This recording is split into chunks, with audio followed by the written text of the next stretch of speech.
30 Jun 1908, letupan misteri di Siberia. Musnah 2,000 kilometer persegi hutan. Apa sebenarnya yang jatuh dari langit? Tunguska event, letupan paling misteri dalam sejarah moden. Tiada kawah ditemui. Tiada serpihan meteorit. Cuma kehancuran. Saksi mata kata, nampak bola api terang macam matahari kedua melintasi langit. Bunyi letupan kedengaran 1,000 kilometer jauhnya. 80 juta pokok tumbang dalam corak sempurna. Kuasa letupan sama dengan 185 bom Hiroshima. Tapi apa yang meletup? Saintis cari jawapan lebih 100 tahun. Meteorit, komet, asteroid, gas metana. Setiap teori ada kelemahan sendiri.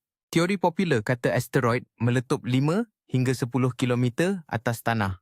Sebab tu tiada kawah.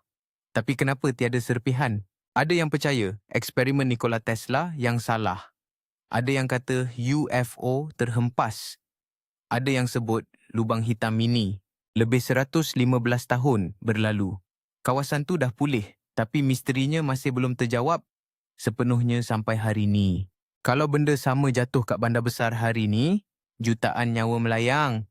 Kita selamat sebab ia jatuh tempat terpencil. Tunguska event masih jadi misteri terbesar abad ke-20.